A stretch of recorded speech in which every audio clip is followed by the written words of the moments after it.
The Renaissance Englishmen, who eventually became Americans, based their lives on order.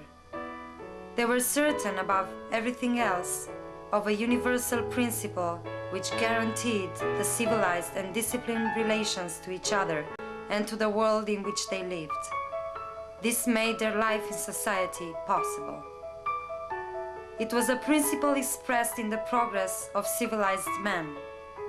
In striving to imitate their God, they would bring order to the chaos and savagery around them. America was chaos. Her natural wealth was there for the taking because it was there to be put in order. So were its natural men. Colonial Americans were, from the very beginning, beset by an Indian problem of two dimensions, a theoretical one and a practical one. From a practical perspective, they had to overcome and live with this natural man, and from a theoretical perspective, they had to understand him. And they brought with them a pattern of culture, an idea of order, in which the practical and theoretical were taken as identical. They were certain that man could reach his highest potential in only that sort of society which they left behind in England.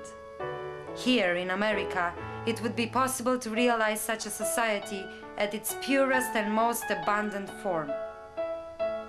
These Englishmen were aware of their highly civilized heritage to the point of self-consciousness. They found in America not only an uncivilized environment, but uncivilized men, natural men, as it was said, living in a natural world.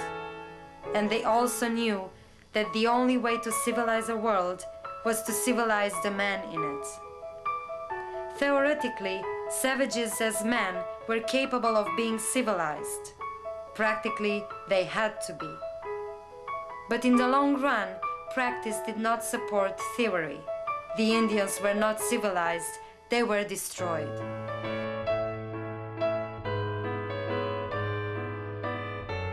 When by the 1770s the attempt to civilize the Indians had obviously failed, Americans were beginning to understand that the Indian was a creature who was radically different from their proper selves.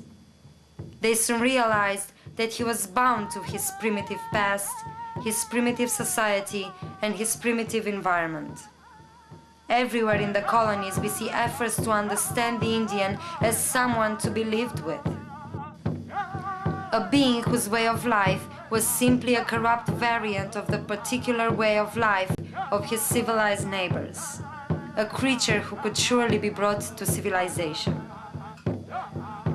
The 16th century voyagers who came to America knew more than anything else that the Indians' way of life showed Englishmen what they might have been if they were not civilized and Christian, or did not fully accept the divine idea of order.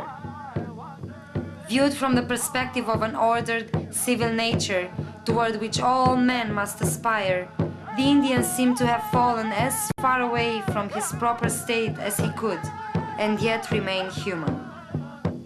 The lesson to be learned everywhere in America was a deep and powerful one for civilized Christians. In America, he might clearly see what he himself would become if he did not live according to his highest nature. The Indian became important for the English mind, not for what he was, but rather for what he showed civilized men they were not and must not be. Indians everywhere were found to be men who were not men, religiously and politically incomplete. As Christians, we have the obligation to bring the Indians from a state of nature to a state of Christian civility. The Reverend Samuel Purchase. America had to be planted so that subhumans could be made human.